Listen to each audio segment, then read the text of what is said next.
যারা দেখছেন এবং শুনছেন সবাইকে স্বাগত জানাচ্ছি। আমি অনুপ সাদি। আজকে আমরা আলোচনা করব জন কিটস রচিত একটি সনেট নিয়ে। সনেটটির শিরোনাম হচ্ছে on first looking into Chapman's Homer. এই সনেটটিকে একটি শ্রেষ্ঠ ইতালিয়ান বা পেত্রার্কান সনেট হিসেবে বিবেচনা করা হয়। তো সনেটটির কাঠামোর সাথে ছন্দের যে ধারাটি রয়েছে সেটা হচ্ছে A B B A B B A CD CD CD. সনেটটির রচনার সময়কাল হচ্ছে 1816 সালের অক্টোবর মাস। সনেটটি সম্পর্কে এটা বলা যায় যে এইটা ক্লাসিক্যাল গ্রিসের মহাকবি হোমারের ইলিয়াড এবং ওডিসি মহাকাব্যের জর্জ চ্যাপম্যানকৃত অনুবাদ পড়ে তার মনের উত্তেজনাকর অনুভূতি ব্যাখ্যা করা হয়েছে। যে জন কিটস হোমারের ইলিয়াড ওডিসি মহাকাব্যের অনুবাদ পড়েছিলেন এবং সেই অনুবাদ পড়ে তার মনে যে অনুভূতি এসেছিল সেইটা ব্যক্ত করার জন্য এই সনেটটি রচিত হয়েছিল। জর্জ চ্যাপম্যান ছিলেন একজন ইংরেজ কবি, মূলত এলিজাবেথীয় যুগের বা এলিজাবেথান যুগের যেটাকে বলা হয়। তিনি 1596 খ্রিস্টাব্দে হোমারের রচনাগুলিকে অনুবাদ করেছিলেন। কিটস এবং তার বন্ধু কাউডেন ক্লার্ক 1815 খ্রিস্টাব্দের এক রাতে প্রথমবারের মতো চ্যাপম্যানের করা হোমারের এই অনুবাদগুলো পড়ে সেই রাতটা তারা ব্যয় করেছিলেন, আলোচনা করেছিলেন। পরের দিন সকালে কাউডেন এই সনেটটা তার টেবিলে, নাস্তার টেবিলে সকাল 10টার দিকে পেয়েছিলেন। মূলত চ্যাপম্যানের করা হোমারের অনুবাদের দিকে নজর রেখে কিটস তার নিজের অনুভূতি প্রকাশ করেন। কবি এই সনেটে বলেছেন যে তিনি চ্যাপম্যানের অনুবাদে হোমার পড়ে নতুন যে অনুভূতি বা সংবেদন বা বেদনা বা চিত্তচাঞ্চল্য তার ভেতরে হয়েছিল সেইটাই এই সনেটে প্রকাশ করেছিলেন। তো আমাদের আলোচ্য কবিতাটা একটা ক্লাসিক কবিতা হিসেবে মূল্যায়িত, যে গত 200 বছর ধরেই এই কবিতাটা প্রচুর আলোচনা হয়েছে, এটাকে নিয়ে প্রচুর লেখা হয়েছে, লোকজন খুব আগ্রহ সহকারে পড়েছেন এই কবিতাটা। তো এই কবিতাটাতে মূলত শিল্পকলা বা আসলে কবিতা বা মহাকাব্যের শক্তিটা তুলে ধরা হয়েছে এবং জন কিটস দেখিয়েছেন যে একটা মহান শিল্পকলা বা আর্ট বা পেইন্টিং বা একটা কাব্যগ্রন্থ পাঠকের মনে নানান ধরনের অনুভূতি জাগিয়ে তোলে। তো এই ছিল প্রাথমিক কথাবার্তা। চলেন সকলে মিলে সনেটটাকে একটু পড়ে দেখি এবং এইটার শব্দ ও লাইন বাই লাইন একটু আলোচনা করি। কবিতাটার বা সনেটটার শিরোনাম আমরা আগেই বলেছি, এটা হচ্ছে on first looking into Chapman's Homer. যে চ্যাপম্যানের হোমার পাঠের পরে বা পাঠ প্রসঙ্গে, প্রথমবার চ্যাপম্যানের হোমার পাঠ প্রসঙ্গে কবিতাটার আমি একটা অনুবাদও করেছি, এইটা তলায় দিয়ে দিব, আপনারা চাইলে পড়তে পারবেন বা আমাদের যে অনলাইন ওয়েবসাইট আছে সেখানেও এই পুরো আলোচনাটা লিখিত আকারে থাকবে, সেটাও আপনারা পড়ে নিতে পারেন। তো কবিতাটার প্রথম বাক্যটা এরকম শুরু হচ্ছে যে much have I travelled in the realms of gold. Realms of gold বলতে স্বর্ণের রাজ্য বা স্বর্ণের এলাকা বা সোনার তৈরি এলাকা বলা হচ্ছে, যে এইরকম স্বর্ণের তৈরি রাজ্যতে আমি অনেক ভ্রমণ করেছি। বাংলা খুব একটা বিখ্যাত কবিতায় এই রকমের বাক্য দিয়ে শুরু হয়েছে জীবনানন্দ দাশের হাজার বছর ধরে আমি পথ হাঁটিতেছি পৃথিবীর পথে। আমার ধারণা যে জীবনানন্দ দাশ এই on first looking into Chapman's Homer পড়েই বনলতা সেনের কবিতাটার আইডিয়াটা পেয়েছিলেন, কিন্তু বনলতা সেন একেবারেই অন্য বিষয়ে বা খুবই ডেফিনিট আকারে লেখা, এইটা কিছুটা ইনডিফিনিট। এখানকার উপমাগুলা বা যে ইমেজারি আছে সেইগুলা একটু ইনডিফিনিট, বা এখানে যে খুব একটা ইনডিফিনিট তাও না, সুনির্দিষ্ট বলা যায় যে এখানে ওয়েস্টার্ন আইল্যান্ডের কথা বলা হচ্ছে, দারিয়েন নামে একটা অঞ্চল, হোমার তিনি একজন নির্দিষ্ট ব্যক্তি, চ্যাপম্যান তিনিও নির্দিষ্ট। কিন্তু এইখানে একটা কাব্যগ্রন্থ পড়ার পরে, আর বনলতা সেন কবিতাটা হচ্ছে যে তার নিজস্ব যে জগৎকে দেখা, হাজার হাজার বছর ধরের যে পৃথিবীর পৃথিবীর না জগতের ইতিহাস, বা ভারত, মালয় সাগর, বিম্বিসার, অশোকের সাম্রাজ্য, এইসব দেখে তার যে অনুভূতি সেটা জীবনানন্দ দাশ প্রকাশ করছেন। কিন্তু এই কবিতাটাতে একেবারেই হোমারের মহাকাব্য ইলিয়াড এবং ওডিসি পাঠের যে অনুভূতি সেইটা আছে।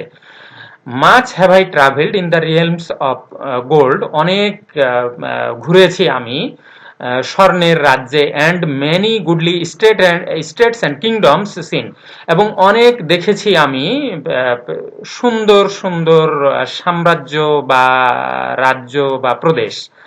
Round many western islands have I been, অনেক ঘুরেছি আমি। যে জীবনানন্দ বলছেন অনেক ঘুরেছি আমি বিম্বিসার, অশোকের ধূসর জগতে। এইখানেও কথাটা রাউন্ড, রাউন্ড মানে ঘুরা, চলাচল করা, ঘুরে ফিরে দেখা। রাউন্ড মেনি ওয়েস্টার্ন আইল্যান্ডস, যে পশ্চিমের দ্বীপগুলোতে আমি ঘুরেছি, যেখানে which bards in fealty to Apollo hold, যেখানে বার্ডস বলতে চারণ কবিরা, অ্যাপোলো, অ্যাপোলো হচ্ছে সঙ্গীতের দেবতা, গ্রিসের যে দেবতা অ্যাপোলো, তিনি শিল্পের বা শিল্পকলার দেবতা, তাকে উদ্দেশ্য করে চারণ কবিরা, অ্যাপোলোকে প্রশংসা করে চারণ কবিরা অনেক কবিতা লিখেছে, সেইগুলা আমি পড়েছি। অর্থাৎ এই অ্যাপোলোকে উদ্দেশ্য করেই হোমারের যে লেখা, সেইটার ভেতর দিয়ে আমি পশ্চিম দ্বীপের, পশ্চিমাঞ্চলের দ্বীপগুলার অনেক সাম্রাজ্যগুলা ভ্রমণ করেছি, যে দেখেছি যে এই হোমার পড়েই আমি পুরো অঞ্চলটাকে দেখেছি। এই 4 লাইন তার একেবারেই প্রাথমিক জায়গাটা শুরু করছে, যে তার দেখার, ভ্রমণ করার কথাটাই বলা হলো। এরপরে যে আসছে often, oft, oft of one wide expanse had I been told that deep browed Homer ruled as his demesne. এই বাক্যটার মানে এরকমের যে আমাকে বহুবার বলা হয়েছে ডিপ ব্রাউড, যে লম্বা কপালের বা গভীর কপালের বা বিশাল কপালের, যে এই যে সৌভাগ্যবান হোমার, তখন ডিপ, যে যার কপালটা বড় তাকে সৌভাগ্যবান বিবেচনা করা হয়। তো হোমার যেহেতু এরকমের একজন জ্ঞানী মানুষ ছিলেন, ফলে তার যে ভাস্কর্যগুলা পাওয়া যায় সেগুলাতে দেখা যায় যে ওনার কপালটাকে অনেক বড় করে দেখানো হয়েছে। তো এই বড় কপালের মানুষ তার সাম্রাজ্যটাকে শাসন করত, যে তার যে কবিতার সাম্রাজ্য, এই ডেমেসনে কথাটার অর্থ হচ্ছে ডোমেইন বা সাম্রাজ্য, তার সাম্রাজ্যটাকে তিনি শাসন করতেন। এই কথাটা তিনি বহুবার শুনেছেন। Yet did I never breathe its pure serene till I heard Chapman speak out loud and bold, যে আমি এই রকমের একটা পবিত্র অঞ্চলে শান্তির প্রশান্তির নিঃশ্বাস প্রশ্বাস নিইনি যতদিন না আমি চ্যাপম্যানের এই উচ্চ স্বরে সাহসের সাথে বলে যাওয়া কবিতা না পড়েছি। যে অর্থাৎ এই কথাটা দুইবার নেগেটিভ অর্থে ব্যবহার করা হচ্ছে, যে আমি যখনই চ্যাপম্যানকে পড়লাম, সশব্দে জানিয়ে দেওয়া চ্যাপম্যানের মাধ্যমে এই হোমারকে পড়লাম, তখনই আমি একটা শান্তির স্পর্শ পেয়েছি, শান্তির নিঃশ্বাস নিতে পেরেছি এই হোমারের এই জগতে পরিভ্রমণ করে। এর পরের যে 6 লাইন সেটা হচ্ছে দেন, তারপর আমি কি অনুভব করলাম, যে এখন আমি প্রশান্তিটা অনুভব করছি। Then felt I like some watcher of the skies. এরপরে উনি তুলনাতে যাচ্ছেন যে এই যে হোমারের মহাকাব্য আমি পড়লাম, এটার ফলে আমার অনুভূতিটা কি হলো, যে ওয়াচার অফ স্কাইস এই কথাটার মানে হচ্ছে জ্যোতির্বিদ, যে যারা আকাশকে পর্যবেক্ষণ করে, অ্যাস্ট্রোনমার, যে তারা আকাশকে পর্যবেক্ষণ করে যেমন অনুভূতি পেত, আমিও ঠিক তেমন অনুভব করলাম। When a new planet swims into his কেন। কেন বলতে তার দৃষ্টির সীমানায়, যে একজন জ্যোতির্বিদ যখন তার দৃষ্টির সীমানায় একটা নতুন গ্রহ, প্ল্যানেট অর্থে গ্রহ, তার দৃষ্টির সীমানায় তার টেলিস্কোপের মাধ্যমে বা দূরবীনের মাধ্যমে দেখছে, তখন তার যে অনুভূতি হয়, এরকমের আমারও একটা অনুভূতি হচ্ছে। এই একটা অনুভূতি যে একজন জ্যোতির্বিদ যেটা দেখলো সেটা। অথবা আবার বলছেন জন কিটস যে or like stout Cortez when with eagle eyes he stared at the Pacific and all his men looked at each other with a wild surmise. অথবা স্টাউট হচ্ছে বীর, কর্টেজ একজন স্পেনীয় আহ, আহ, আবিষ্কারক, যিনি এক মহাদেশ থেকে আরেক মহাদেশে গেছেন এবং তিনি মেক্সিকো অঞ্চলের বা কলম্বিয়া অঞ্চলের এলাকাগুলিকে আবিষ্কার করেছিলেন প্রথম।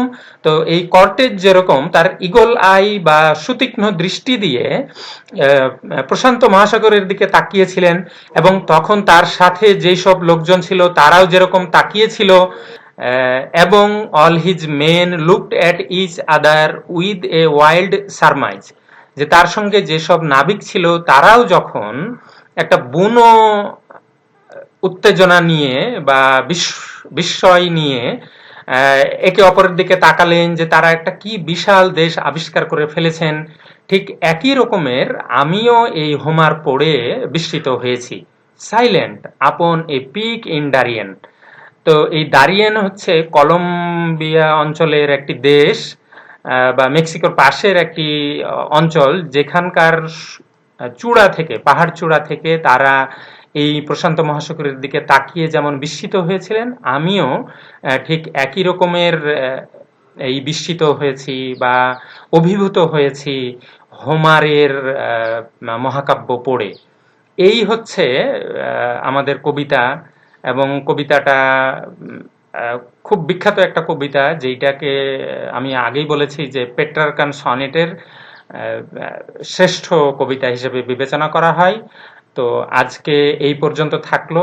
আমি তলায় বেশ কিছু জটিল শব্দের শব্দার্থ দিয়ে দিয়েছি, এবং একটা কবিতা সম্পর্কে যে সারসংক্ষেপ বা মূল্যায়ন সেটাও নিচে অল্প থাকবে, আপনারা সেগুলো পড়ে নিতে পারবেন। যারা দেখলেন সবাইকে ধন্যবাদ জানাচ্ছি।